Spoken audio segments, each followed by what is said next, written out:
السلام علیکم ورحمۃ اللہ وبرکاتہ۔ امید ہے آپ لوگ خیریت وعلیکم سے ہوں گے۔ السلام ورحمۃ اللہ وبرکاتہ۔ کلاس کا آغاز کروں گے کہ کلاس کا ٹائم ہو گیا ہے۔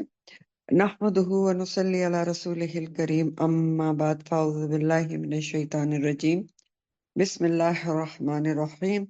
رب اشرح لی صدری ویسر لی امری واحلل عقدۃ من لسانی یفقہوا قولی رب زدنی علما۔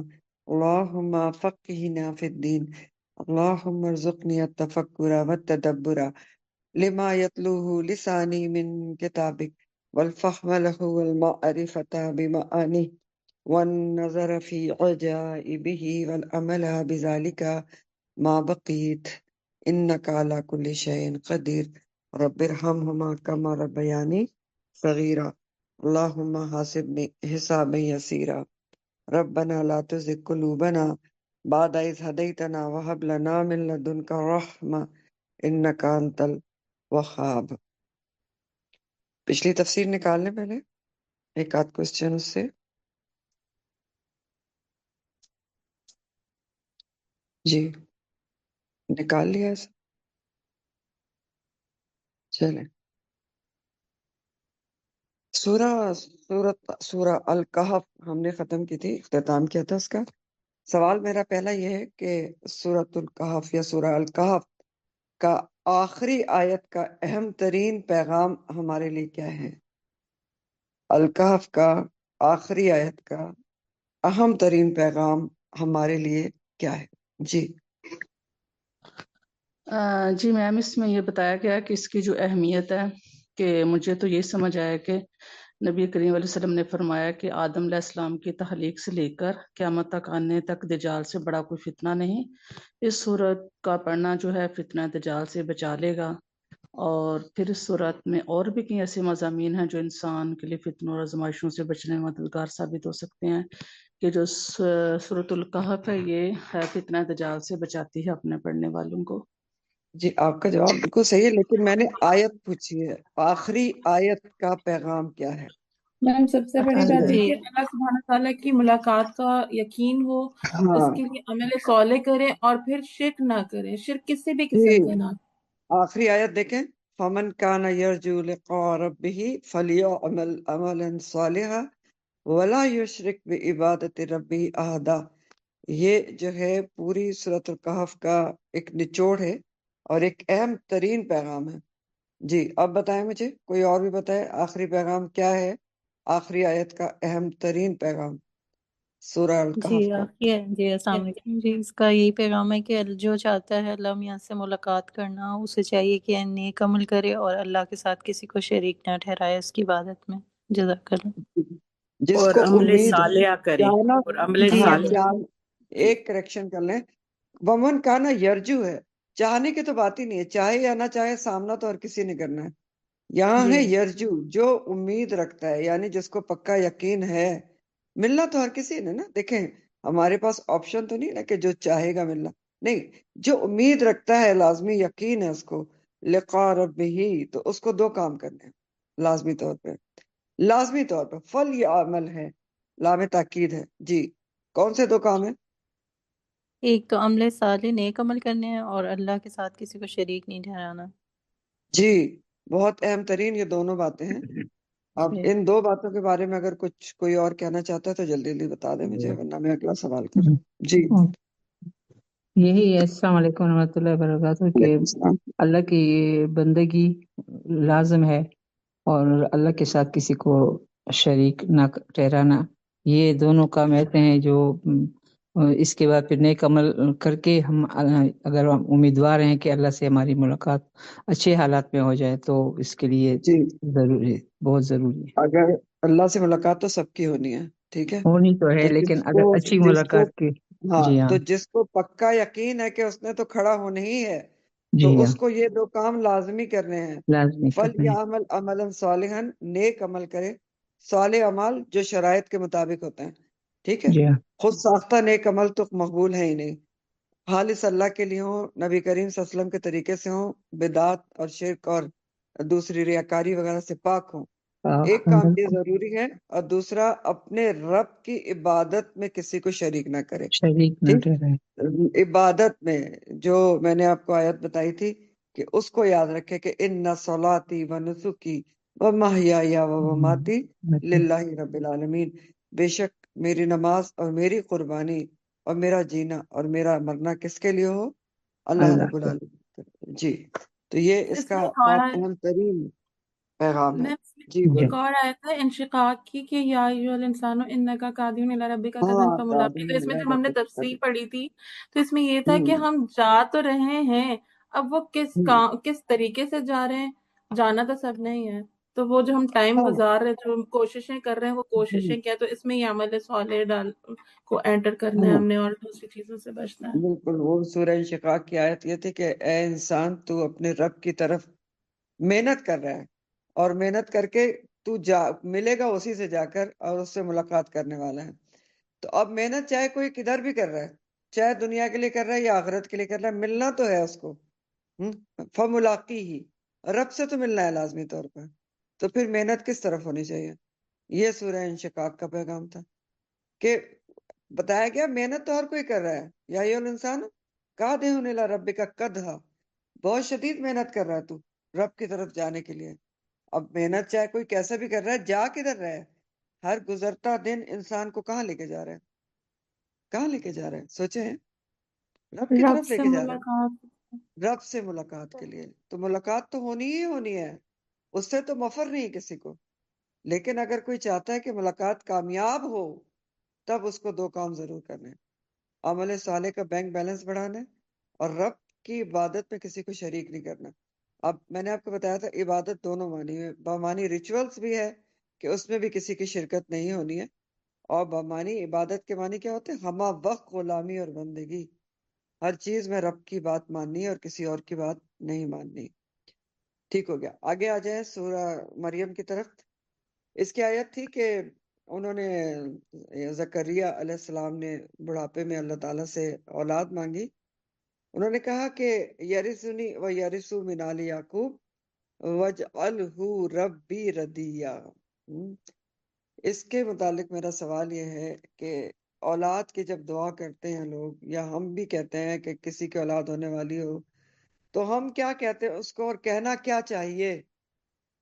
ٹھیک، کیا دعا کرنا چاہیے کہ اولاد کس طرح کی دے اللہ تعالیٰ؟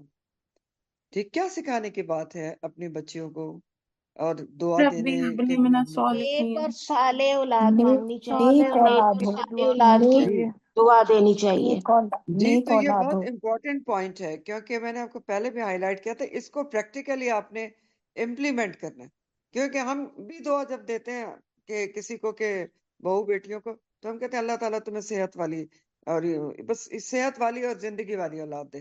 ایمان کو بھی بھول جاتے ہیں. کیا کہتے ہیں؟ صحت والی اور زندگی والی اولاد دے. بس تو صحت اور زندگی تو کافی نہیں ہے. اگر ایمان نہیں ہے، اولاد ربی ردیہ نہیں ہے، ذریتن طیبہ نہیں ہے، تو پھر کیا ایسی اولاد صحیح؟ کیا خیال ہے؟ صحیح ہے ایسی اولاد مانگنا کہ جس کے لیے ہم ایمان نہ مانگیں، جس کے لیے یہ نہ مانگے کہ وہ رب سے راضی ہو، رب اس سے راضی ہو، یا ذریتن طیبہ ہو؟ تو یہ بہت بڑا پوائنٹ ہے جو سیکھنے کا اور سکھانے کا ہے. کیونکہ آپ دیکھیں نا، سوچیں کہ کیا دعا دی جاتی ہے منہ میں جب آپ کسی کو صحیح ایکسپیکٹ کرتا ہے. ہو، دیکھتے ہیں، تو آپ کیا کہتے ہیں؟ اور خود بھی مائیں کیا دعا کر رہے تھے؟ یا اللہ تو صحت والی دینا. کچھ یہ بھی کہتی ہیں کہ خوبصورت ہو تو گورا ہو تو فلانا ہو. لیکن ایمان کہاں ہوتا ہے؟ اور رب رضیہ کی بات کہاں ہوتی ہے؟ نہیں ہوتی، افسوس کے میں ساتھ. پھر وہ جو اولاد بڑی ہوتی ہے تو وہ آزمائش بن جاتی ہے نا. تو اس لیے یہ بہت سیکھنے اور سکھانے کی بات ہے. میں صرف یہ پوائنٹ اسٹریس کر رہی ہوں آپ کو کہ اس کو پلو سے باندھیں اور لوگوں کو بتائیں کہ دعا جو ہے وہ ہم نے اس طرح سے کرنی ہے. ٹھیک ہے، چلیں تفسیر کی طرف چلتے ہیں. اور آج آپ کی تفسیر جو ہے سورۃ مریم آیت نمبر 8 سے ہے. ٹھیک ہے، آیت نمبر 8. قول ربی، ہاں جی یہی سے ہے. اس سے پچھلی آیت تھی کہ زکریہ علیہ السلام کو خوشخبری دی گئی، یا زکریا انا نبشرک بغلام اسمہ یحییٰ لم نجعل لہ من قبل سمیہ. کہ ان کو خوشخبری دی گئی کہ آپ کے یہاں جو ہے بیٹا ہوگا جس کا نام بھی تجویز کر دیا اللہ تعالیٰ نے، اور اس سے پہلے کسی کا بھی یہ نام نہیں رکھا گیا۔ اگلی آیت ہے قال، کہا، کس نے کہا؟ زکریا علیہ السلام نے کہا، رب بھی ہے میرے رب، انا، کہاں سے، کیسے، یکون، ہوگا، لی، میرے لیے، غلام، لڑکا، وکانتی، اور ہے، امراتی، بیوی میری، آخرن، بانج، وقد، اور تحقیق، بلغتو، پہنچ چکا ہوں میں، من الکبری، بڑھاپے کو، کبر بڑھاپے کو کہتے ہیں، اتیا، انتہائی درجے کے بڑھاپے کو پہنچ چکا ہوں۔ اس میں نیا لفظ صرف اتیا ہی ہے، باقی سب آپ کے پڑھے ہوئے۔ اتیا کا لفظ کا روٹ اتو ہے، عین، تا اور واو، ٹھیک ہے، اور اتو جو ہے نافرمانی کے لیے آتا ہے، سرکشی کے لیے آتا ہے بنیادی طور پر، اور سرکشی کے لیے بہت سارے الفاظ آتے ہیں، تو فرق کیا ہے پھر؟ اتو جو ہوتا ہے وہ ایسی سرکشی ہوتی ہے جو تکبر کی بنیاد پر کی جائے، لیکن یہاں یہ کسی اور معنی میں آ رہا ہے، یعنی سرکشی بامانی حد تک پہنچنے کے لیے آ رہی ہے۔ تو سرکشی کیا ہوتی ہے کہ انسان حدیں تو کراس کر لیتا ہے نا، تو اتیا کے معنی اس لیے یہاں پر لکھے ہوئے کہ انتہائی درجے کے بڑھاپے کو پہنچ چکا ہوں، ٹھیک ہے، سمجھ آ گئی بات؟ اور میں نے پچھلی دفعہ بھی آپ کو بتایا تھا کہ یہ آخری سیغے زیادہ تر جو ہیں وہ کس کے ہیں؟ صفت مشبہ کے سیغے ہیں، فعیل کے وزن پہ، جو کہ آپ کو نظر نہیں آئے گا، لیکن ان سارے سیغوں کے اندر مبالغے کا مفہوم پایا جاتا ہے، ٹھیک؟ تو یہاں بھی مبالغے کا مفہوم ہے کہ بہت ہی زیادہ بڑھاپے کو میں پہنچ چکا ہوں، آخری حد تک، ظاہر ہے 110 سال ان کی عمر تھے۔ چلیں رواں ترجمہ دیکھ لیں۔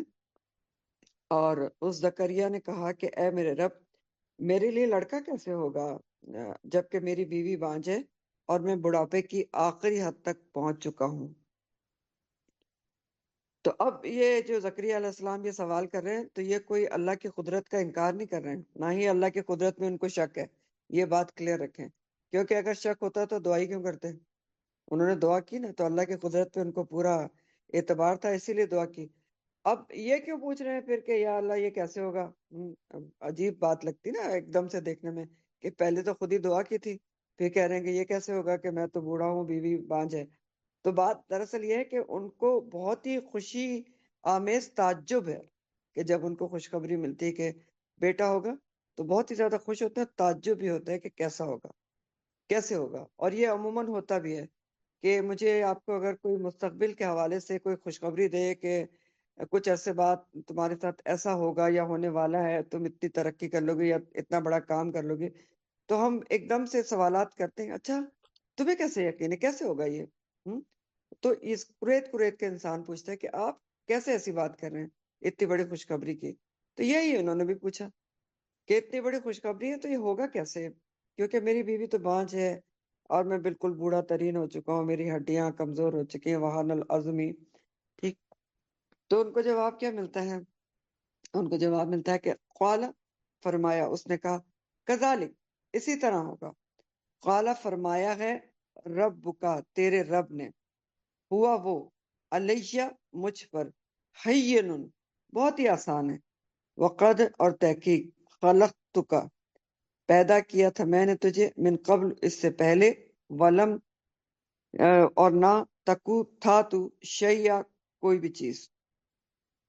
اس میں نیا لفظ صرف حینن ہے۔ حینن کا جو لفظ ہے وہ ہون سے ہے، ہا واو نون۔ ہونن کے مطلب کیا ہوتا ہے؟ نرمی، آسانی۔ تو اسی سے صفت مشبہ کا ہی صیغہ ہے، حینن، بہت آسان ہونا، ٹھیک، بہت آسان ہونا۔ تو ترجمہ دیکھیں اس کا۔ فرشتے نے، قالا، اس نے کہا، کس نے کہا؟ فرشتے نے کہا، فرشتے سے بات چیت ہو رہی تھی، فرشتے نے خوشخبری دی تھی۔ یہ سورہ آل عمران کی آیات آپ پڑھ چکے ہیں، اور پچھلی دفعہ میں نے آپ کو بتائی بھی تھی کہ جب وہ محراب میں کھڑے نماز پڑھ رہے تھے تو فرشتے نے ان کو پکار کے بیٹے کی خوشخبری دی تھی۔ تو قال کذالک، فرشتے نے کہا کہ ایسا ہی ہوگا، تیرے رب نے فرمایا ہے کہ یہ تو مجھ پر بہت ہی آسان ہے، اور یقیناً میں اس سے پہلے بھی تجھے پیدا کر چکا ہوں جبکہ تو کچھ بھی چیز نہیں تھا۔ قال کذالک قال ربک هو اعلی حین، فرشتے نے ان سے کہا کہ ایسا ہی ہے، تیرے رب نے فرمایا ہے کہ یہ کام تو مجھ پر نہایت آسان ہے. ہاں اب یہ اللہ کا پیغام فرشتہ دے رہا ہے کہ آپ کو بتا رہا ہے، جیسا کہ میں نے ابھی آپ کو بتایا کہ یہ بات سورہ آل عمران سے ہمیں پتہ چلتی ہے کہ خوشخبری فرشتے نے دی تھی ان کو جب وہ محراب میں کھڑے نماز پڑھ رہے تھے. تو فرشتے سے یہ گفتگو ان کی ہو رہی ہے کہ فرشتے سے وہ کہتے ہیں کہ یہ کیسے ہوگا. تو فرشتہ کہتا ہے کہ تیرے رب نے فرمایا، رب کا پیغام دیتا ہے فرشتہ کہ ایسا ہوگا، بڑھاپے میں بھی تو بیٹا تیرے پیدا ہوگا، اور تیرے رب نے یہ بھی فرمایا ہے کہ اس کے لیے یہ کام کچھ بھی مشکل نہیں ہے، بہت ہی آسان ہے. کیوں؟ کیونکہ رب کہتا ہے کہ میرے تو کن کہنے سے کام ہو جاتے ہیں. تو میرے لیے یہ کام کون سا مشکل ہے کہ میں تجھے بلا اسباب کے بیٹا عطا کر دوں تو کروں گا. وقت خلقت من قبل ولم تک شیئا، اور دیکھو یقیناً میں نے اس سے پہلے تجھے بھی تو پیدا کیا تھا. زکریا سے اللہ تعالیٰ کے فرمانا ہے بذریعہ فرشتہ کہ تجھے بھی تو پہلے میں نے پیدا کیا تھا جبکہ تو کوئی بھی شے نہیں تھا، کوئی بھی چیز نہیں تھا. تو اس میں اشارہ زکریا علیہ السلام کے اپنے بھی طرف ہو سکتا ہے اور مفسرین کے مطابق آدم علیہ السلام کی طرف بھی ہو سکتا ہے. دونوں ہی بلا کسی نمونے اور بلا کسی منصوبے کے پیدا کیے گئے تھے، یعنی کوئی چیز کے بغیر پیدا کیے گئے تھے، تخلیق کا کوئی نمونہ پہلے سے موجود نہیں تھا. تو دونوں کی طرف اشارہ ہو سکتا ہے کہ تمہیں بھی تو پہلے اللہ تعالیٰ نے پیدا کیا تھا، عدم سے وجود میں لایا تھا، بلا نمونے کے بنا دیا تھا. تو تیرا بیٹا کیوں نہیں ہو سکتا؟ یہاں تو کچھ نہ کچھ اسباب بھی موجود ہیں، تمہاری بیوی بھی ہے اور تم خود موجود ہو. تو تم لوگوں کے صرف جو قوتیں ہیں بچہ پیدا کرنے کی وہ کم ہو گئی ہیں، زائل ہو گئی ہیں. تو اللہ تعالیٰ کے لیے کون سا مشکل کام ہے کہ وہ زائل شدہ قوتوں کو دوبارہ بحال کر دے؟ تو اس کے لیے کوئی بھی کام مشکل نہیں ہے. تمہارا رب فرماتا ہے کہ یہ سارے کام میرے لیے بہت ہی آسان ہے.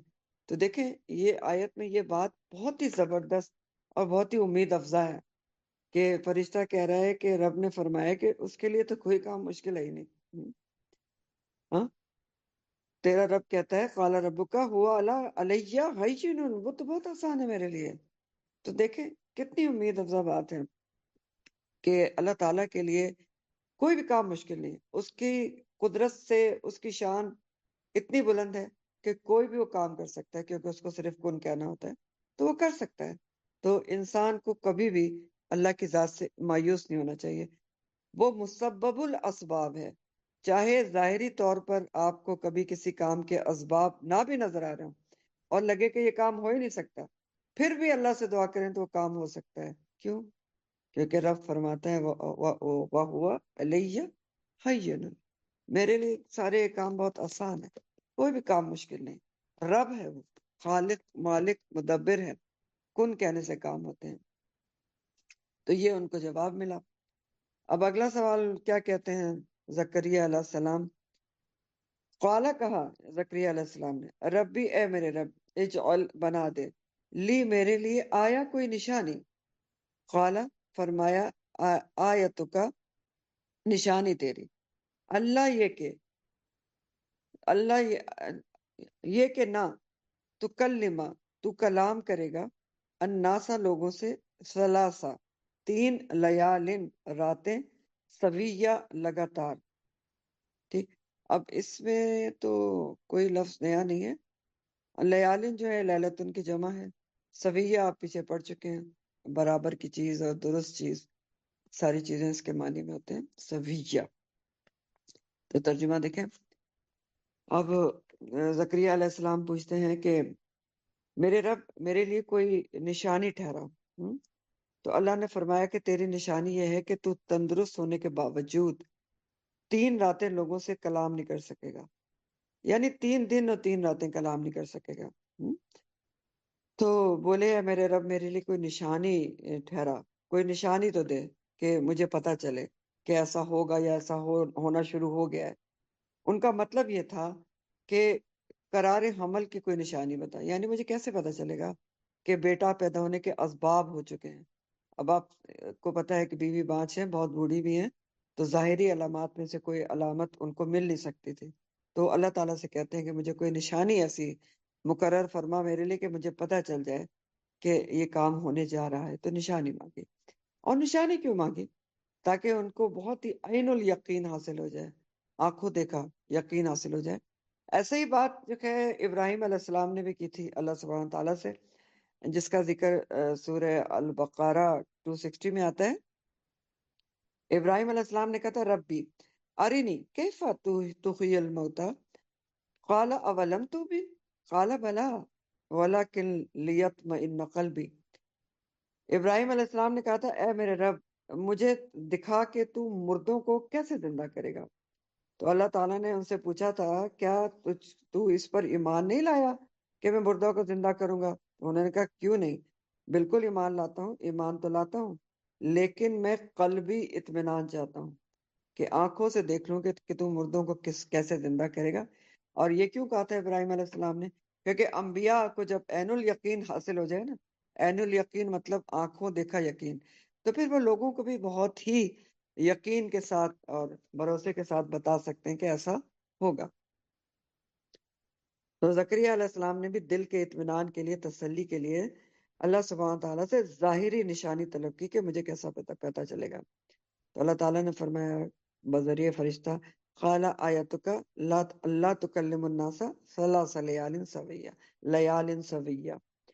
اللہ تعالیٰ نے فرمایا کہ تمہاری نشانی یہ ہے کہ تو جو کہ تندرست ہونے کے باوجود، ہاں سویہ ہوگا، بالکل تندرست ہوگا، لیکن پھر بھی 3 دن اور 3 راتیں لوگوں سے کلام نہیں کر سکے گا۔ اب یہ سویہ جو آیا ہے نا اینڈ میں، اس کے اصل میں 2 معنی کیے گئے ہیں۔ ایک معنی تو یہی کیا گیا جو ترجمے میں ہے کہ 3 راتیں لگاتار سویہ، لیالن سویہ، ثلاث لیالن سویہ، آپ بول نہیں سکیں گے۔ ایک معنی یہ کیا گیا۔ دوسرا معنی سویہ کا اگر آپ معنی لیں نا برابر، تندرست، بالکل ٹھیک ٹھاک، تو دوسرا معنی اس حوالے سے لیا گیا ہے کہ تمہیں کوئی بیماری نہیں ہوگی کہ آپ کی قوت گویائی ختم ہو جائے۔ قوت گویائی ہوگی، لیکن اس کے ہونے کے باوجود، تندرست ہونے کے باوجود آپ لوگوں سے بات نہیں کریں گے، نہیں کر سکیں گے، تو یہ نشانی ہوگی کہ آپ سمجھ لیں کہ آپ کی دعا پوری ہونے جا رہی ہے۔ تو بعض بیماریوں میں آپ کو پتہ ہے نا کہ قوت گویائی ختم ہو جاتی ہے، انسان بول نہیں سکتا۔ جیسے شدید صدمہ بھی اگر پہنچے تو قوت گویائی کچھ عرصے کے لیے بند ہو جاتی ہے، یا جیسے پیرالائزڈ وغیرہ انسان، فالج کا اثر ہوتا ہے، اس سے بھی بند ہو جاتی ہے۔ تو اس لیے بتایا گیا کہ سویہ کے دوسرے معنی میں لیا گیا، ایک معنی میں کہ تم تندرست ہوگے، کوئی بیماری نہیں ہوگی، قوت گویائی ہوگی، لیکن اس کے باوجود نشانی کے طور پر 3 راتیں گفتگو نہیں کر سکو گے، تم صحیح سلامت ہوگے لیکن لوگوں سے بات نہیں کر سکو گے سوائے اللہ کا ذکر، اللہ کے ذکر پر تمہاری زبان چلے گی لیکن لوگوں سے بات چیت نہیں ہو سکے گی۔ تو ان کو نشانی بتا دی گئی۔ فخرجا، تو وہ نکلا، کون نکلا؟ یہی زکریا علیہ السلام۔ تو بس وہ نکلا علی قوم ہی، اپنی قوم پر، من المحرابی، محراب میں سے، فاوحا، تو اس نے اشارہ کیا، الیہم، طرف ان کے۔ اب اشارے سے بات کریں گے نا کیونکہ بول تو سکتے نہیں، تو کیا اشارہ کیا لوگوں کی طرف؟ ان یہ کہ سبحو، تم سب تسبیح کرو، سبحا جو سبحو تسبیح سے ہے، تم سب تسبیح کرو، بکرتن، صبح کے وقت، و عشیہ، اور شام کو بھی، عشیہ، اور شام کے وقت بھی۔ اب اس میں جو محراب کا لفظ ہے وہ تو ابھی بیچ میں تفسیر میں آ جائے گا۔ بکرتن کا جو ٹائم ہوتا ہے نا، وہ ہوتا ہے طلوع آفتاب سے لے کر زوال تک کا، اور عشیہ کا جو لفظ ہے وہ پہلے بھی میں آپ کو بتا چکی ہوں کہ یہ ٹائم جو ہوتا ہے مغرب سے پہلے، یعنی عصر کے بعد، مغرب سے پہلے سے لے کے مغرب اور اس کے دیر بعد بھی عشاء کے ٹائم تک بھی جاتا ہے، اسی لیے عشاء کو جو لفظ ہے وہ بھی اسی روٹ سے ہے۔ تو بہرحال اس کا ترجمہ دیکھیں، تو وہ نکلا حجرے سے نکل کر، یعنی اپنی قوم کے پاس آئے زکریا علیہ السلام، تو اس نے انہیں اشارہ کیا۔ کیا اشارہ کیا؟ کہ تم صبح شام تسبیح بیان کرو۔ تو فخرج علی قومہ من المحراب، تو وہ اپنے حجرے سے، محراب سے نکل کر اپنی قوم کے پاس آئے۔ محراب کا جو لفظ ہے وہ حرب سے ہے، ہا، را اور بے۔ تو حرب کس کو کہتے ہیں؟ حرب کے مطلب جنگ کے ہوتے ہیں، لیکن محراب کے معنی کیا ہوتے ہیں؟ 2-3 معنی کیے جاتے ہیں اس کے۔ گھر کا جو پہلا حصہ ہوتا ہے نا، صدر مجلس اس کو کہا جاتا ہے۔ بہت سارے گھروں میں پہلے مجلس بنائی جاتی تھی جو گھر کا سب سے پہلا حصہ ہوتا تھا، اور جہاں پر لوگوں کو جب آتے تھے مرد وغیرہ تو ان کو بٹھایا جاتا تھا، آج بھی بنایا جاتا ہے. اور تو صدر مجلس یعنی لوگوں کے جمع ہونے کی جگہ. اور بعض کے مطابق جو ہے یہ محراب ایسے کمرے کو کہتے ہیں یا حجرے کو کہتے ہیں جس تک سیڑھیوں کے ذریعے چڑھ کر جایا جائے. اور محراب نمازی کے سامنے جو آپ کا نماز کے، اگر آپ مسجد کے اندر جائیں تو جہاں پر امام کھڑے ہوتے ہیں اس کے آگے ایک تھوڑی سی جگہ الگ سے بنی ہوئی ہوتی ہے، اس کو بھی محراب کہا جاتا ہے. تو جنرلی حرف سے کیوں ہے محراب؟ حرف تو جنگ کو کہتے ہیں، کیونکہ دیکھیں جب انسان عبادت کرتا ہے، چاہے وہ مجلس میں بیٹھ کر عبادت کرے، اللہ کا ذکر کرے، یا محراب میں کھڑے ہو کر کرے، تو کیا کر رہا ہوتا ہے؟ اپنے نفس سے اور شیطان سے جنگ کر رہا ہوتا ہے. اس لیے محراب کا لفظ حرف سے ہے. تو بہرحال جب خوشخبری ملی تھی زکریا علیہ السلام کو، تو محراب میں کھڑے نماز پڑھ رہے تھے. تو جب یہ سارا حکم انہوں نے سن لیا کہ یہ آپ کی نشانی ہے اور یہ سب ایسے ہوگا، تو وہ باہر نکلے. یہ بھی کہا جاتا ہے کہ نماز کا کسی ٹائم ہو گیا تھا تو لوگوں نے دروازہ کھٹکھٹایا کہ باہر آئیں اور نماز پڑھائیں. تو نکلے تو صحیح لیکن بول نہیں سکے. فَأَوْحَى إِلَيْهِمْ، تو اس نے ان کی طرف اشارہ کیا. اوحا کا لفظ وحی سے ہے، وحی. لیکن وحی کا لفظی معنی کیا ہوتا ہے؟ ہاں؟ لفظی معنی ہوتا ہے خفیہ اشارہ، اور وہ شرعی معنی ہے کہ اللہ تعالیٰ جو شرعی طور پر پیغمبروں کی طرف خفیہ اشارہ کے طور پر اپنا پیغام بھیجتے ہیں فرشتے کے ذریعے. یہاں اوحا کا لفظ، وحی کا لفظ لفظی معنی میں آ رہا ہے، یعنی اشارہ کیا اس نے بس. ٹھیک ہے، تو اس نے اشارہ کیا لفظی معنی میں، اپنی قوم کی طرف انہوں نے اشارہ کیا. اور اشارے سے کیا بات سمجھائی؟ کیا اشارہ کیا؟ کہ ان سبحوا بکرتم و عشیا، کہ تم سب صبح و شام اللہ کی تسبیح بیان کرو. یعنی میں بھی اس لیے خاموش ہوں، کلام نہیں کر رہا ہوں، اندر بند ہوں، کیونکہ میں اللہ کی تسبیح میں مصروف ہوں. تو تم سب بھی اس کی تسبیح کرو.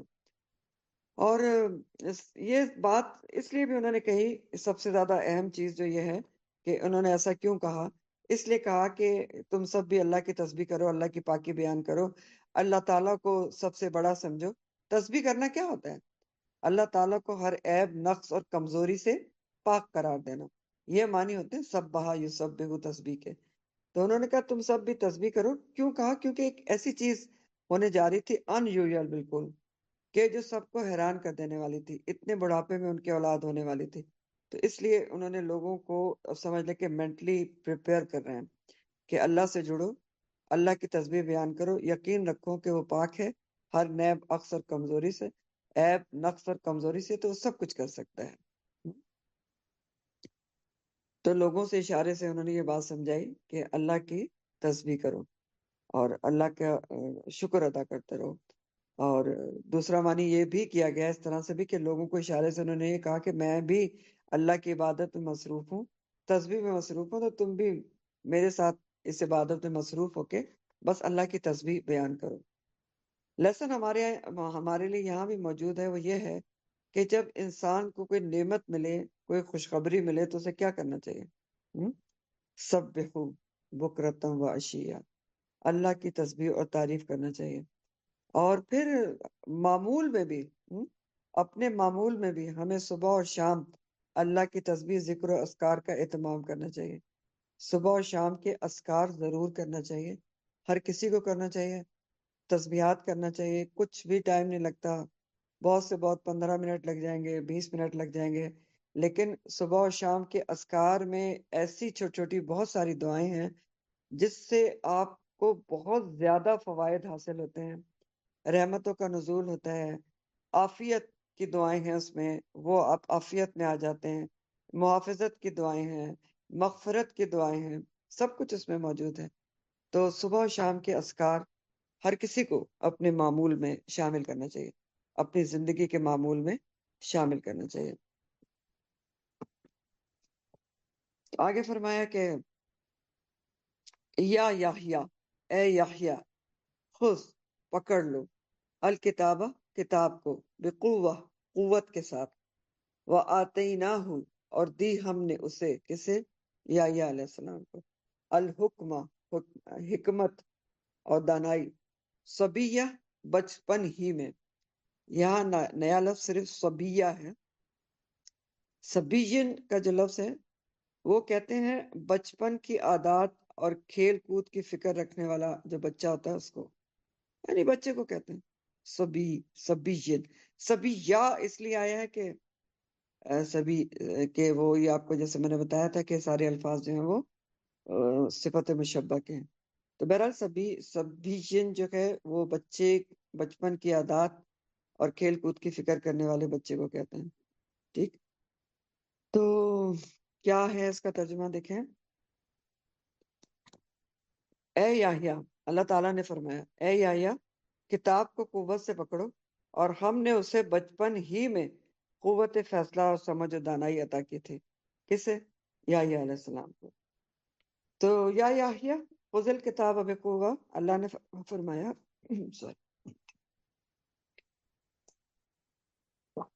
اے یحییٰ کتاب کو قوت سے پکڑو، یعنی اللہ کے حکم سے یحییٰ علیہ السلام پیدا ہو چکے ہیں، تو ان سے کتاب کو قوت سے پکڑنے کو کہا گیا. اور قوت سے پکڑنے کا معنی کیا ہے؟ یعنی کتاب کو کیا ہاتھ سے زور سے پکڑ کے رکھو؟ نہیں. کتاب کو قوت سے پکڑنے کا کیا معنی ہوتا ہے کہ کتاب کو قوت سے پکڑ کے رکھو؟ یعنی کتاب کو پورے طریقے سے اس کو سمجھو، اس محنت اور مشقت کے ساتھ اس کو لو، اس کے احکامات سے جڑو، اور لوگوں کو بھی کتاب کو سمجھاؤ اور لوگوں کو بھی کتاب سے جوڑو. تو قوت کے ساتھ اس کو پکڑ لو.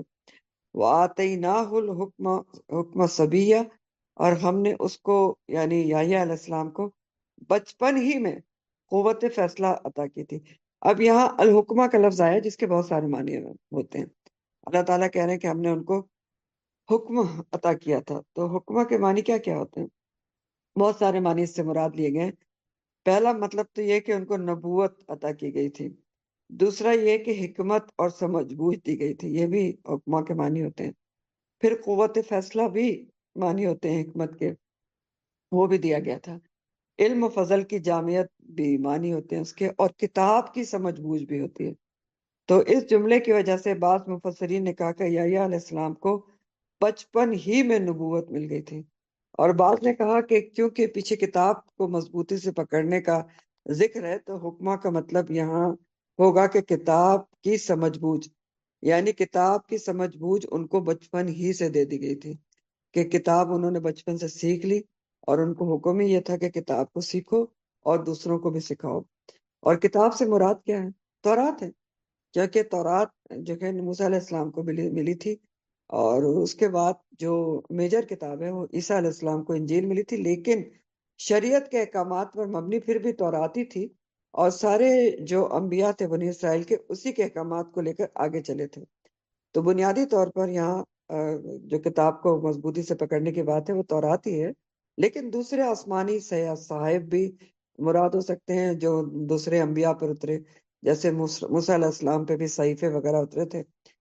اور یہ جو بات کی اللہ تعالیٰ نے کہ ان کو بچپن سے ہی جو حکم دے دیا گیا تھا حکم صبیہ، تو روایات میں آتا ہے کہ یحییٰ علیہ السلام صرف 7 سال کی عمر کے تھے تو وہ تورات کے ماہر ہو چکے تھے.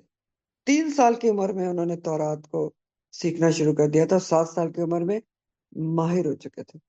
اور یہ بھی کہا جاتا ہے کہ ان میں بچوں والی کوئی عادتیں نہیں تھیں، ٹھیک ہے، جیسے عام بچوں میں عادتیں ہوتی ہیں. بہرحال یہ سب روایات میں آتا ہے. تو بہرحال تو اللہ تعالیٰ نے ان کو حکم دیا کہ کتاب کو خوب مضبوطی اور کوشش سے اس کو پکڑو، تھامو، کتاب کو سمجھو، خود بھی عمل کرو، اور دوسروں کو بھی کتاب سے جوڑو، ان کو بھی سمجھاؤ اور ان کے بھی عمل میں لاؤ. اور یہی وہ مشن تھا جس کے لیے زکریا علیہ السلام نے دعا کی تھی، وارث مانگا تھا کہ اللہ مجھے وارث دے دے جو میرے دینی جو ورثہ ہے اس کو سنبھال کے آگے لے کر جا سکے. تو بہرحال یہ یحییٰ علیہ السلام کو قوت فیصلہ، قوت اجتہاد، معاملات میں صحیح رائے قائم کرنے کی صلاحیت، یہ سبھی کچھ دیا گیا تھا، نبوت بھی دی گئی تھی. خلاصہ کیا ہے اس آیت کا کہ اور مین مضمون کیا ہے اس آیت کا کہ اللہ کی کتاب کو مضبوطی سے پکڑنا بہت ضروری ہے. حکم دیا جا رہا ہے نا کہ اللہ کی کتاب کو مضبوطی سے پکڑو. اور مضبوطی سے کتاب کو پکڑنا دنیا اور آخرت کی کامیابی کے لیے ضروری ہوتا ہے۔ اور کتاب کو پکڑنا کیا ہوتا ہے مضبوطی سے؟ ابھی میں نے آپ کو بتایا کہ کتاب کو مضبوطی سے پکڑنا یہی ہوتا ہے جو ہم نے بھی کرنا ہے، کہ کتاب کو مضبوطی سے پکڑنا ہے کہ سب سے پہلے اس کی اہمیت اور اس کی فضیلت کو سمجھیں اور اس کے ایک ایک لفظ کو سمجھنے کی کوشش کریں، احکامات کو محنت کے ساتھ، محنت لگا کر، ایفرٹس لگا کر اس کے احکامات کو سمجھنے کی کوشش کریں، اور پھر کتاب کو زندگی میں شامل کریں۔ یہ ہوتا ہے کتاب کو قوت سے پکڑنا۔ احکامات کو مضبوطی سے پکڑیں، مطلب یہ ہے کتاب کو مضبوطی سے پکڑنے کا۔ تو ایک سبق تو یہ ہے۔ دوسرا سبق بھی بہت ہی اہم ہے۔ اللہ تعالیٰ فرما رہے ہیں کہ چھوٹی عمر میں یحییٰ علیہ السلام کو کہہ دیا گیا کہ کتاب کو مضبوطی سے پکڑو، خود بھی سیکھو اور دوسروں کو بھی سکھاؤ۔ ذرا ہم بھی سوچیں، ہم بچوں کو کیا پکڑاتے رہتے ہیں؟ کیا پکڑاتے ہیں جب وہ بچے ہوتے ہیں؟ اور کافی عمر تک بچے ہی رہتے ہیں۔ کھلونے مہنگے مہنگے، بہت ہی ایکسپینسو، موبائل بھی پکڑاتے ہیں، ٹیب پکڑائی جاتی ہے، کمپیوٹر پکڑائی جاتی ہے۔ کتاب پکڑنے کی تو افسوس کے ساتھ نوبت ہی نہیں آتی۔ اور کبھی کبھی تو بچہ بڑا بھی ہو جائے، جوان بھی ہو جائے، سبھی کچھ ہو جائے، تو بھی کتاب پکڑنے کی یا پکڑانے کی نوبت ہی نہیں آ پاتی۔ کیوں؟ کیونکہ دکھ کے ساتھ والدین کا دھیان اس طرف ہوتا ہی نہیں کہ یہ بھی کوئی پکڑنے کی چیز ہے، جبکہ سارا دنیا اور آخرت کی کامیابی کا دار و مدار اسی کتاب کو پکڑنے پر ہے۔ تو بات دراصل یہ ہے کہ دیکھیں، بچے کی تربیت میں، اس کے رجحانات بنانے میں، اس کی پرائرٹیز سیٹ کرنے میں، اس کا رجحان کس طرف جاتا ہے، اس کو ڈیولپ کرنے میں والدین کا بہت زیادہ ہاتھ ہوتا ہے، بہت زیادہ ہوتا ہے۔ تو والدین کا ہاتھ ہوتا ہے۔ جیسے آپ مسلسل پڑھ رہے ہیں، سب سے پہلے تو دعا ہی کرنی ہوتی ہے کہ ذریۃ طیبہ کی دعا کریں، جو کہ بہت کم لوگ کر پاتے ہیں، تو سیکھنے کی بات ہے۔ سب سے پہلے دعا ہے، اور اس کے بعد پھر وہی بات ہے جو پہلے بھی ہم نے کی تھی، کہ یہ بات کاؤنٹ کرتی ہے کہ والدین کے ذہن میں کیا مقصد ہے اپنے بچے کے لیے، کہ وہ اپنے بچے کو کیا بنانا چاہتے ہیں۔ یہ چیز کاؤنٹ کرتی ہے۔ تو ظاہر ہے جو وہ بنانا چاہتے ہیں اسی کے لیے کوشش کریں گے۔ تو والدین اگر کچھ دین کے اوپر لانا چاہتے ہیں تو ظاہر ہے پھر وہ کتاب پکڑانے کی کوشش ضرور کریں گے۔ تو بہرحال یہاں سے بھی ہمیں جو پچھلی آیات سے سبق ملتے ہیں نا اولاد کے حوالے سے، وہ یہی ملتے ہیں کہ سب سے پہلے تو دعا کرنا چاہیے نیک اولاد کی، اس کے بعد پھر کوشش کاؤنٹ کرتی ہے، آپ کے دل کی طلب اور تڑپ کاؤنٹ کرتی ہے کہ آپ بچے کو کیا بنانا چاہتے ہیں۔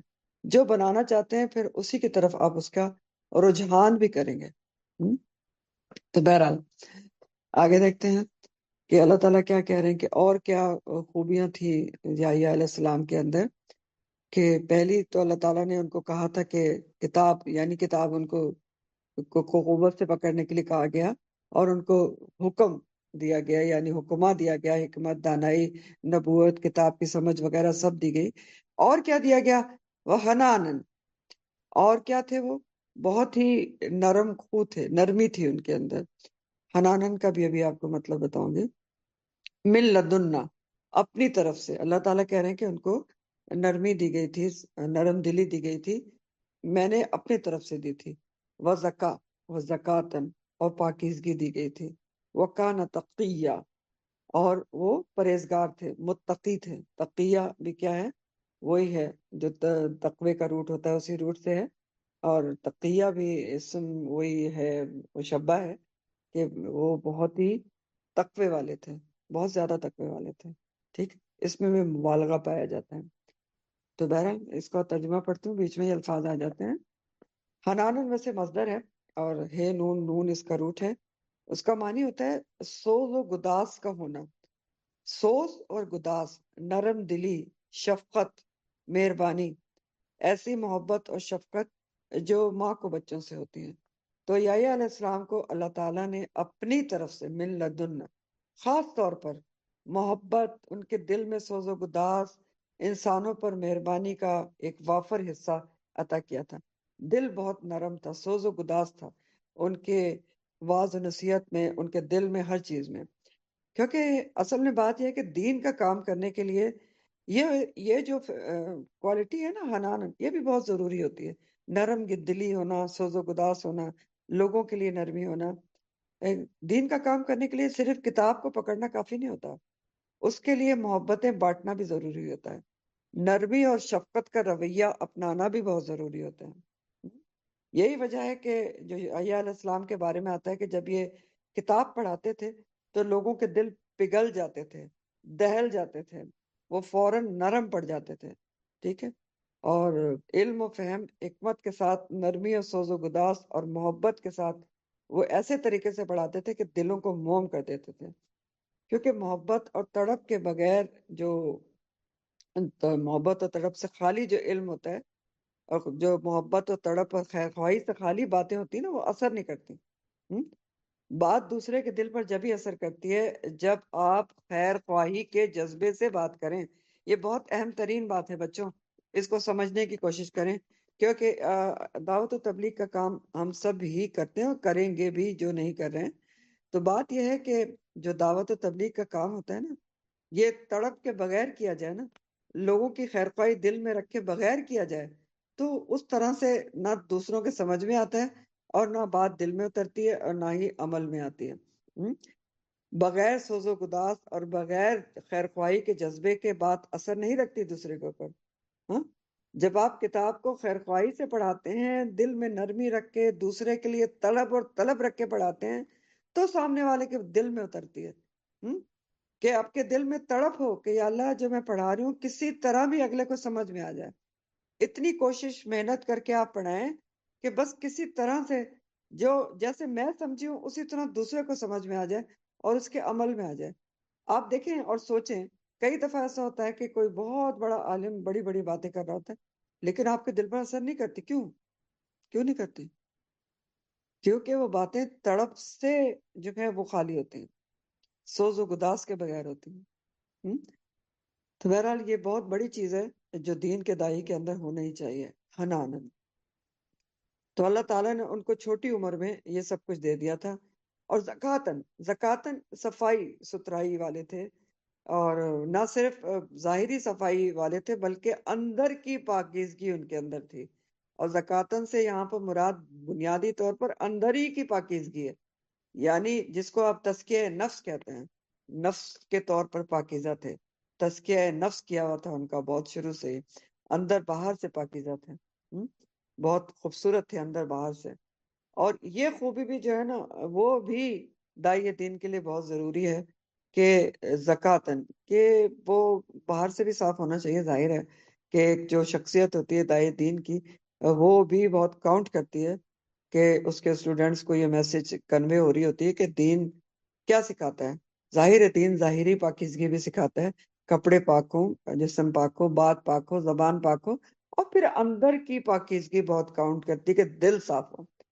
اگر دل صاف نہ ہو نا دائی کا، کسی کے لیے بغض ہے، کسی کے لیے کچھ ہے، کسی کے لیے کچھ اور چیز رکھی ہوئی ہے، تو آپ کی بات میں اثر نہیں ہوگا. یاد رکھیں، بہت مشہور شعر ہے نا کہ دل سے جو بات نکلتی ہے اثر رکھتی ہے، پر نہیں طاقت پرواز مگر رکھتی ہے. تو جو دل سے بات نکلتی ہے وہی اثر رکھتی ہے. ٹھیک، جو صاف دل سے نکلتی ہے وہی اثر رکھتی ہے. تو یہ ساری خوبیاں ہمارے لیے بھی سمجھنے سے اور عمل سے تعلق رکھتی ہیں. تیسری خوبی بتائی، وہ کانا تقیہ، پرہیزگار تھے، متقی تھے، پاکیزہ اخلاق کے مالک تھے، ہر وقت اللہ سے جڑے رہنے والے تھے.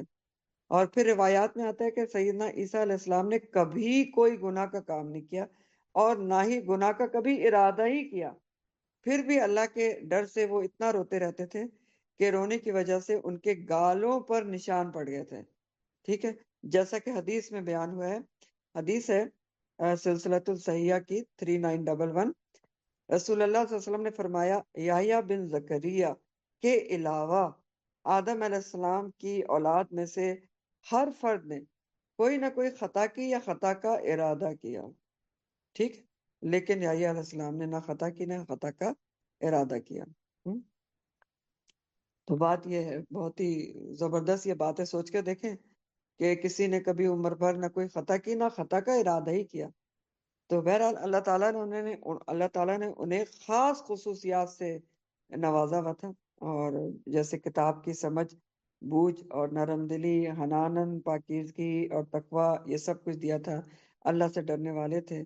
اور انسان کے ظاہر اور باطن کا جو فرق ہوتا ہے نا، تزکیہ نفس تبھی ہو سکتا ہے جب انسان کے دل میں اللہ کا ڈر موجود ہو، تقوی موجود ہو، تو تبھی انسان اندر باہر سے ایک جیسا ہو سکتا ہے۔ اندر باہر سے انسان کیسے ایک جیسا ہوتا ہے؟ کہ جو زبان پر ہے وہی دل میں ہونا چاہیے، ٹھیک ہے؟ تب آپ اندر باہر سے ایک جیسے ہوتے ہیں، ورنہ اور یہ کرنا کوئی آسان کام نہیں ہوتا کہ جو آپ کے دل میں ہے وہی آپ زبان سے بولیں، جو آپ کے زبان سے بولیں وہی آپ کے دل میں ہو۔ لیکن بہرحال مومن تو ایسا ہی ہوتا ہے۔ پھر یہ جو میں نے بات کی نا خیر خواہی سے پڑھانا، یہ بہت ضروری چیز ہے۔ اور بناوٹی خیر خواہی جو ہوتی ہے نا وہ بھی پھر کام نہیں دیتی، وہ بھی پتہ چل جاتی ہے۔ اگر کوئی صرف باتوں سے ظاہر کرتا ہے نا کہ میں تو بہت خیر خواہ ہوں، خیر خواہی سے پڑھاتا ہوں یا یہ کرتا ہوں وہ کرتا ہوں، تو بناوٹی جو خیر خواہی ہوتی ہے نا، آرٹیفیشل، وہ بھی پتہ چل جاتی ہے۔ بات وہی ہے نا جو میں نے بھی آپ سے کہی کہ دل سے جو بات نکلتی ہے اثر رکھتی ہے، تو لوگوں کو خود ہی خیر خواہی کا پتہ چل جاتا ہے۔ خیر خواہی خود اپنے آپ کو منواتی ہے، اس کو منوانے کی ضرورت نہیں پڑتی۔ تو کنکلوژن ساری بات کا یہ ہے کہ دین کی تعلیم کے ساتھ اگر یہ صفات جو یحییٰ علیہ السلام کے لیے بیان ہوئی ہیں اگر کہیں داعی دین میں پیدا ہو جائیں تو سونے پہ سہاگا ہو جاتے ہیں، اور بات بہت آسان طریقے سے دوسرے تک پہنچ جاتی ہے۔ مزید ان کی خصوصیات بتائی جا رہی ہیں یحییٰ علیہ السلام کی، کہ وہ کیا تھے؟ وہ برم اور نیکوکار تھے، بے والدیہ، اپنے والدین کے ساتھ، اپنے والدین کے لیے، ولم یکن، اور نہیں تھا وہ، جبارن عصیا، اور نہیں تھے وہ سرکش، جبار اور نافرمان۔ الفاظ دیکھ لیں، برن جو کا لفظ ہے وہ تو ابھی آ جائے گا تفسیر کے اندر۔ بوالدیہ کا لفظ جو ہے نا یہ اصل میں بوالدینی ہی تھا، والدین تھا، ٹھیک ہے؟ نون گر گیا اس میں سے کیونکہ ضمیر لگ گئی ہے۔ جبارن کا جو لفظ ہے یہ بھی مبالغے کا صیغہ ہے، جبار فعال کے وزن پہ ہے، اور اس کے نا 3-4 معنی ہوتے ہیں، ٹھیک ہے؟ جبرا کے کئی معنی ہوتے ہیں۔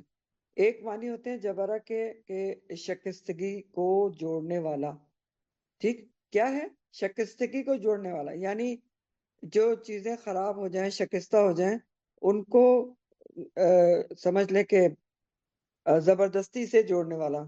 زبردستی ایسی زبردستی نہیں کہ زور زبردستی نہیں، محنت سے جوڑنے والا، یہ بھی جبرا کے معنی میں آتا ہے، ٹھیک ہے؟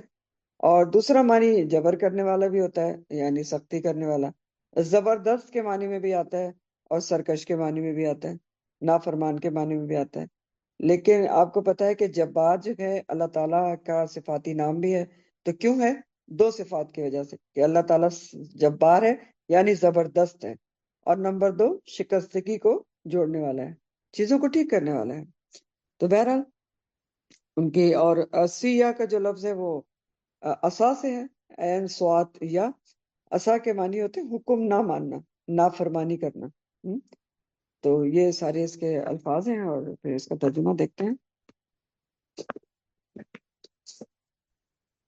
وہ برہم بوالدیہ، وہ اپنے والدین سے نیکی کرنے والا تھا اور سرکش اور نافرمان نہیں تھا۔ تو برہم بوالدیہ، والدین سے نیکی کرنے والا تھا۔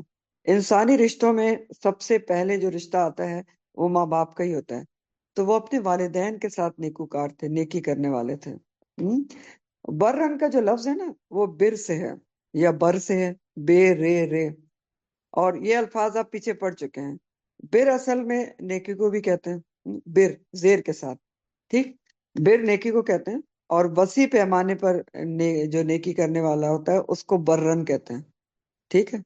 وسیع پیمانے پر نیکی کرنے والا یعنی ایسا شخص جس کی طبیعت ہر وقت نیکی کی طرف مائل رہے، اس کو برن کہا جاتا ہے، برہ، ٹھیک ہے؟ تو بر سے ہے، بر نیکی کہتے ہیں نا، لن تنالوا البر حتی تنفقوا مما تحبون، یاد آ گیا ہوگا آپ کو۔ تو برم بے والدیہ تھے، تو یہاں پر نوٹ طلب بات یہ ہے کہ ان کی بہت بڑی خصوصیت بتائی جا رہی ہے یحییٰ علیہ السلام کی، کہ وہ والدین سے نیکی کرنے والے تھے۔ تو غور طلب بات ہے، نوٹ کریں اس کو، کہ بہت بڑی خوبی ہوتی ہے جو والدین سے نیکی کرنے والے ہوتے ہیں۔ ولم یکن جبارن عصیا، اور وہ سرکش اور نافرمان نہ تھا، یعنی منفی صفات تو بالکل بھی ان کے اندر نہیں تھی۔ تو ایک طرف یہاں پر ان کی خوبیاں بیان ہوئی ہیں، اور دوسری طرف جو جن خرابیوں سے وہ پاک تھے ان کا بھی ذکر کیا گیا، تو وہ بری چیزوں سے بالکل بری تھے۔ جبارن دوسری پر سختی کرنے والے نہیں تھے، زور زبردستی سے کام کرنے والے نہیں تھے، کروانے والے نہیں تھے، زور زبردستی سے دین پر عمل کروانے والے نہیں تھے، زور زبردستی سے تبلیغ کرنے والے بھی نہیں تھے، اور نہ ہی عصیہ تھے، اللہ کے اور ماں باپ کے نافرمان نہیں تھے۔ یعنی آپ سوچیں کہ اتنی دعاؤں کے بعد اتنا منت و مرادوں کا بڑھاپے میں پیدا ہونے والی اولاد آج کل ہوتی تو کیسی ہوتی پھر؟ سخت لاڈ پیار میں اس کو بگاڑ دیا جاتا، لیکن وہ ایسے نہیں تھے۔ نبی کریم صلی اللہ علیہ وسلم کی بھی یہ صفت بیان ہوئی ہے کہ آپ اپنے صحابہ کے ساتھ بہت ہی نرم دل تھے، حنانن تھے، مہربان تھے، شفیق تھے، جیسا کہ سورہ آل عمران میں بیان ہوا ہے، فَبِمَا رَحْمَةٍ مِّنَ اللَّهِ لِنتَ لَهُمْ وَلَوْ كُنْتَ فَظًّا غَلِيظَ الْقَلْبِ لَانفَضُّوا مِنْ حَوْلِكَ۔ پھر اے نبی صلی اللہ علیہ وسلم، آپ اللہ کی رحمت کے باعث ان کے لیے نرم ہو گئے، اگر آپ کہیں بدخلق سخت دل ہوتے تو یقیناً لوگ آپ کے پاس سے منتشر ہو جاتے، ہٹ جاتے۔ آل عمران 159 ہے، اور آپ کو ابھی میں نے بتایا کہ یہ خوبی بھی کہ نرم دل ہونا اور شفیق ہونا، یہ بھی داعی دین کے لیے بہت اہم خصوصیت ہے۔ اگر داعی دین ایسا نہ ہو، نرم دل نہ ہو، سخت ہو، تو پھر کیا ہوتا ہے؟ لوگ اس سے پوچھتے نہیں، کچھ پوچھتے نہیں ڈر کے مارے، تو پھر ظاہر ہے علم میں اضافہ نہیں ہوتا۔ اور نبی کریم صلی اللہ علیہ وسلم کے لیے سورہ توبہ میں بھی آتا ہے، بہت خوبصورت آیت ہے سورہ توبہ کی، لَقَدْ جَاءَكُمْ رَسُولٌ مِّنْ أَنفُسِكُمْ عَزِيزٌ عَلَيْهِ مَا عَنِتُّمْ حَرِيصٌ عَلَيْكُمْ بِالْمُؤْمِنِينَ رَءُوفٌ رَحِيمٌ۔ بے شک تمہارے پاس تشریف لائے تم میں سے وہ رسول جن پر تمہارا مشقت میں پڑنا بہت گراں گزرتا ہے، اور تمہاری بھلائی کے نہایت چاہنے والے، ایمان والوں کے ساتھ بڑے ہی شفیق اور مہربان ہے۔ سورہ توبہ کی آخری آیات ہیں، 128 ہیں، ٹھیک ہے۔ پھر کہا گیا کہ وسلام، وسلام، اور سلام ہے علیہ، اس پر، کس کے اوپر؟ یحییٰ علیہ السلام کے اوپر، یوم، جس دن، ولیدہ، وہ پیدا کیا گیا، جنا گیا، وہ یوم، اور جس دن، یموتو، وہ مرے گا، فوت ہوگا، وہ یوم یبعث، اور جس دن وہ اٹھایا جائے گا، دوبارہ اٹھایا جائے گا، حیہ، زندہ کر کے۔ تو اور اس پر سلام ہے جس دن وہ پیدا ہوا، اور جس دن وہ مرے گا، اور جس دن وہ دوبارہ زندہ کر کے اٹھایا جائے گا۔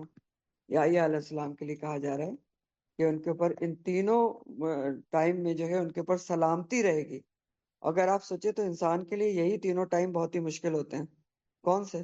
جب وہ پیدا ہوتا ہے، اور جب وہ موت کا وقت ہوتا ہے اس کے، اور جب قیامت میں دوبارہ اٹھے گا۔ تو یہ تینوں وقت جو ہوتے ہیں مشکل کے یا وحشت کے ہوتے ہیں۔ پیدائش کے وقت کیا ہوتا ہے؟ آپ نے دیکھا ہے کہ بچہ روتا ہے پیدا ہونے کے ساتھ ہی، تو سوچ کے دیکھیں پیدائش کا جو مرحلہ ہوتا ہے وہ ماں اور بچے کے لیے، دونوں کے لیے مشکل ہوتا ہے، صرف ماں کے لیے نہیں ہوتا۔ بچہ بھی بہت ہی مشکل حالات سے گزر رہا ہوتا ہے، ایگزاسٹ ہو جاتا ہے، تو ماں کے ساتھ ساتھ بچے پر بھی یہ ٹائم جو ہوتا ہے وہ سخت ہوتا ہے اور وحشت والا بھی ہوتا ہے، ٹھیک۔ اور دوسرا ٹائم موت کے وقت، کیونکہ اس وقت بھی انسان کا ایسی مخلوق سے واسطہ پڑتا ہے جنہیں پہلے کبھی دیکھا ہی نہیں ہوتا، اور پھر موت کی سختیاں بھی ہوتی ہیں۔ اور پھر جو دوبارہ جس وقت اٹھایا جائے گا قیامت کے دن، تو ظاہر ہے کہ دوبارہ اٹھنے کا وقت بھی سخت گھبراہٹ کا ہوگا اور مشکل وقت ہوگا، جیسا کہ سورہ قمر میں آتا ہے کہ خش ان ابصارهم یخرجون من الاجداث کانہم جراد منتشر۔ لوگ جو ہیں ان کی نگاہیں جھکی ہوئی ہوں گی، اور وہ قبروں سے یوں نکلیں گے جیسے منتشر ٹڈی دل، گھبراہٹ کے عالم میں ادھر ادھر بھاگ رہے ہوں گے۔ سورہ قمر آیت نمبر 7 ہے۔ لیکن یحییٰ علیہ السلام کے لیے اللہ تعالیٰ نے ان تینوں موقع پر سلامتی کا اعلان کر دیا کہ سلامتی میں رہیں گے۔ اللہ کے اتنے رضیہ تھے، پسندیدہ تھے، کہ ان کو تمام ان اوقات میں اللہ تعالیٰ نے وحشت سے سلامتی میں رکھ دیا۔ تو یحییٰ علیہ السلام کی خرق عادت پیدائش کے بعد، آگے اب آپ حضرت عیسیٰ علیہ السلام کی بنا باپ کے معجزانہ پیدائش کے ذکر کو پڑھیں گے. اسی کا آغاز ہو رہا ہے، تھوڑا سا آج پڑھاؤں گی. اور یہاں اس سورہ میں آپ کو یحییٰ علیہ السلام کی پیدائش کا تفصیلی ذکر ملے گا. تو پہلے ان کی ماں کا ذکر ہے، ظاہر ہے کہ انہوں نے پیدا کیا تھا. وَاذْکُر، اور یاد کرو، فی الکتابی، یا ذکر کرو کتاب کے اندر، مریم علیہ السلام کا. اذ، جب، انتبذت، وہ الگ ہو گئی، من اہلہا، اپنے گھر والوں سے، مکانن، ایک مکان میں یا ایک جگہ میں، شرقی جانب. انتبذت ایک نیا لفظ اس میں آیا ہے. نبذہ اس کا روٹ ہے، نون بے با اور زال. نبذہ کے مطلب ہوتے ہیں کسی چیز کو بیکار سمجھ کر پھینک دینا. اور انتبذہ جو یہاں پر آیا ہے اس کے معنی ہوتے ہیں خود کسی چیز سے احساس کمتری کا شکار ہو کر الگ ہو جانا، خود الگ ہو جانا. ٹھیک ہے، انتبذہ، اور تا تو مؤنث کے لگے ہوئے. شرقیہ، شرقی جانب. تو ترجمہ دیکھیں، اس کتاب میں مریم کا ذکر کیجئے جب وہ اپنے گھر والوں سے مشرقی جانب کی ایک جگہ میں الگ ہوئی. تو واقعے کا آغاز یوں کیا جا رہا ہے کہ مریم علیہ السلام اپنے گھر والوں سے الگ ہو کر بیت المقدس کی مشرقی جانب ایک حجرے میں چلی گئیں تاکہ اللہ کی عبادت صحیح طریقے سے کر سکیں. جیسے کہ آپ نے پڑھا کہ ان کی ماں جو تھی مریم علیہ السلام کی، حنا بنت فاقوس، انہوں نے منت مانی تھی کہ ان کے لیے جو بھی بچہ ہوگا وہ اسے ہیکل میں، عبادت خانے میں دے دیں گی اور اللہ کے لیے وقف کر دیں گی. تو ظاہر ہے انہوں نے وقف کر دیا. تو مریم کہاں چلی گئی؟ ٹھیک ہے، اپنے گھر والوں سے الگ ہو کے مکانن شرقیہ میں چلی گئی. ٹھیک. اور ان کی کفالت کس نے کی تھی؟ اس کفالت کی ذمہ داری سیدنا زکریا علیہ السلام نے لے رکھی تھی، تو جو اس وقت بنی اسرائیل کے نبی تھے. اچھا، اس کا ایک دوسرا مطلب بھی کیا گیا ہے، اور دوسرا مطلب یہ کیا گیا ہے کہ وہ جب الگ ہوئی اور مکانن شرقیہ میں چلی گئی. دوسرا مطلب یہ کیا گیا ہے کہ جب وہ جوان ہوئی تو انہیں حیض آ گیا، ہیکل میں رہتی تھی تو انہیں بہت شرم محسوس ہوئی، اور اس شرم کی وجہ سے وہ علیحدہ ہو کر ایک اور مکان میں چلی گئی جو بیت المقدس کے مشرقی کنارے پہ تھوڑا دور پر تھا. تو وہاں علیحدگی میں ہی انہوں نے غسل حیض کیا تھا. اور یہ جو تفسیر ہے نا، یہ جو معنی ہے، یہ تفسیر عثمانی سے میں آپ کو بتا رہی ہوں، جو بہت ہی اوتھینٹک تفاسیر میں سے ایک ہے. اور اسی لیے نصارہ جو ہیں انہوں نے بیت المقدس کے مشرقی کنارے کو اپنا قبلہ بنایا تھا. کس وجہ سے؟ دونوں وجہ ہو سکتے ہیں. مین وجہ تو یہ ہے کہ ان کا جو حجرہ ہے جہاں وہ عبادت کرتی تھی وہ بیت المقدس کے مشرقی کنارے پہ تھا. تو آپ کو یہ بھی پتا ہے کہ جو یہود و نصارہ دونوں جو نماز پڑھتے تھے وہ بیت المقدس کی طرف منہ کر کے نماز پڑھتے تھے، لیکن دونوں کا ڈائریکشن پھر بھی مختلف تھا. ایک کا مشرق کی طرف تھا، دوسرا مغرب کی طرف. تو نصارہ نے اس لیے بیت المقدس کے مشرقی کنارے کو اپنا قبلہ بنایا تھا، کیونکہ وہ جو ان کا حجرہ تھا جہاں وہ رہتی تھی وہ مشرقی کنارے پر تھا. پھر آگے فرمایا کہ فَاتَّخَذَتْ، تو اس نے بنا لیا، اتخذا سے، کس نے بنا لیا؟ مریم علیہ السلام نے بنا لیا، من دونہم، ان کی اطراف سے، ان کی طرف سے، حجابن، ایک پردہ. فارسلنا، تو بھیجا ہم نے، الیہا، اس کی طرف، روحنا، اپنی روح کو، فتمثلا، تو اس نے شکل اختیار کی، لہا، اس کے لیے، بشرن، ایک انسان کی، سویہ، کامل. الفاظ دیکھیں، حجابن پہلے بھی آپ پڑھ سکے ہیں. حجاب کون سا پردہ ہوتا ہے؟ جو ایک مکمل طور پر ایک چیز کو دوسرے تک پہنچنے سے روک دے، وہ حجاب ہوتا ہے. اور روحنا سے مراد یہاں پر فرشتہ ہے، ابھی تفسیر میں پتہ چل جائے گا. فتمثلا کا جو لفظ ہے وہ بھی ابھی تفسیر میں آئے گا. تمثل کے اصل میں معنی ہوتے ہیں، مثل اس کی روٹ ہے، میم، سا اور لام. تمثل کہتے ہیں شکل و صورت بنانا یا شکل اختیار کرنا. تو فتمثلا، تو اس فرشتے نے شکل اختیار کی. چلیں ترجمہ دیکھ لیں. پھر اس نے ان کے آگے ایک پردہ تان لیا. کس نے؟ مریم علیہ السلام جو تھی، انہوں نے لوگوں حجرے میں جا کر مزید بھی ایک پردہ اپنے سامنے تان لیا. تو ہم نے اپنی روح یعنی فرشتے کو اس کے پاس بھیجا تو وہ اس کے لیے کامل آدمی بن کر آیا. تو اس نے ان کے آگے ایک پردہ تان لیا، یعنی حجرے میں بھی کوئی پردہ وغیرہ لگا لیا، اور اس کے پیچھے عبادت کرتی تھی تاکہ مکمل طور پہ یکسوئی رہے۔ فَأَرْسَلْنَا إِلَيْهَا رُوحَنَا، تو ہم نے اس کی طرف اپنی روح کو بھیجا۔ مراد جبرائیل علیہ السلام ہے، جیسا کہ سورہ شعراء میں بھی انہیں جبرائیل علیہ السلام کو روح کہا گیا ہے۔ سورہ شعراء کی آیت 193 ہے، نزل بہر روح الامین، ہم نے اس قرآن کو روح الامین کے ذریعے نازل کیا ہے۔ روح کہا گیا ہے امانت دار روح کے ذریعے، اور مراد جبرائیل علیہ السلام ہے۔ اور انہیں روحانہ کیوں کہا گیا ہے؟ عزت و شان بڑھانے کے لیے کہ اللہ تعالیٰ کے عالی شان فرشتے ہیں، تو اللہ تعالیٰ نے اپنی روح ان کو کہا۔ فتمثل لہا بشرا سویا، تو وہ اس کے لیے وہ فرشتہ جبرائیل علیہ السلام کامل آدمی بن کر آیا۔ جیسے ابھی آپ کو میں نے بتایا کہ تمثل سے یہ لفظ ہے، تمثل کے معنی ہوتے ہیں صورت بنانا، صورت اختیار کرنا، اور سویہ معنی درست، پورا، برابر، بے عیب، یعنی جبرائیل علیہ السلام ایک مکمل انسان کی شکل میں سامنے آئے، کوئی فرشتے کی شکل میں نہیں آئے، اور بہت ہی ایک مکمل خوبصورت نوجوان مرد کی صورت میں اور اس پردے کے مقام پر نمودار ہوئے۔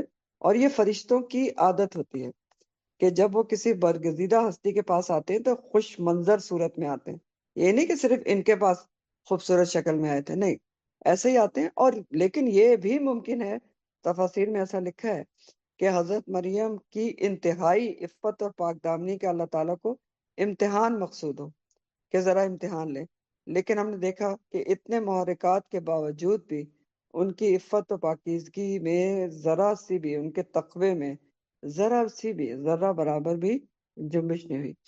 آج کی تفسیر یہاں تک رکھتے ہیں، پھر انشاءاللہ تعالیٰ کل پڑھیں گے۔ آخر دعوانا الحمدللہ رب العالمین۔